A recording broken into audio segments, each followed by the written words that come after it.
Vous dites OK, puis vous commencez Ok. à filmer. Ok. Bonjour, moi c'est Abdoulaye, commissaire général du Salon international du textile africain. Il faut dire que le Salon international du textile africain, le CITA, est une initiative purement africaine, originale, et qui vise à rassembler les Africains autour du textile africain.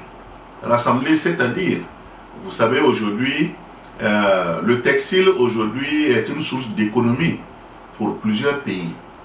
Et c'est une nécessité pour le monde entier de se vêtir. À part l'industrie de l'armement et pharmaceutique, on peut dire que l'industrie du textile aujourd'hui est une obligation pour le monde de s'habiller, et c'est une obligation pour les Africains de s'habiller. Mais les Africains s'habillent en quoi? Les Africains s'habillent avec du textile importé des autres continents. Dans cette guerre économique, l'Afrique aussi doit pouvoir se battre pour trouver sa part du marché. Pour trouver sa part du marché dans le monde entier, la première des choses est que l'Africain même consomme africain d'abord. C'est là l'idée du Salon international du textile africain qui vise à promouvoir toute la chaîne de valeur du textile en Afrique. C'est-à-dire depuis le coton-culteur, de l'usine de transformation, de tisserands, de tisseuses, de mannequins, de stylistes, tous ceux qui sont au niveau de la chaîne de valeur, le CITA essaie de les mettre en exergue pour qu'ils donnent le mieux d'eux-mêmes pour pouvoir affronter le marché mondial. Le marché mondial, c'est sans pitié. Il n'y aura pas des achats ou il n'y aura pas d'échange sur la base du sentiment. Là-bas, c'est la qualité du produit qui se vend. Et pour des meilleures qualités, pour conquérir le marché mondial, il faut amener les stylistes, les mannequins et les acteurs du textile à la concurrence. Donc, d'où est née l'initiative du Salon international du textile africain.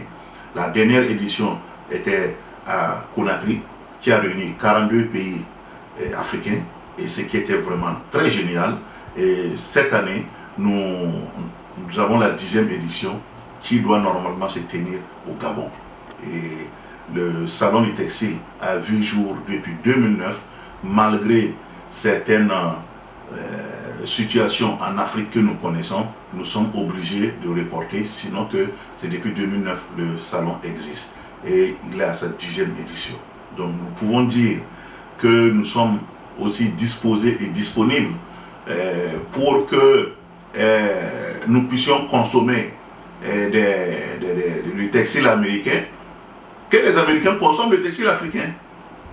Nous sommes disposés à consommer du textile européen, que les Européens aussi consomment du textile africain. Donc nous pensons que ce brassage aussi peut nous amener aussi à nous comparer et à faire du mieux pour la concurrence mondiale. Voilà, donc en un mot, je peux dire que le Salon international du textile africain vise d'abord à amener les Africains à consommer africain pour que le nombre des Africains, les 1,3 milliard, puisse être une force. D'abord, avant de conquérir le marché mondial. Voilà, donc je ne peux que vous remercier et pour tous ceux qui sont à l'écoute. Merci.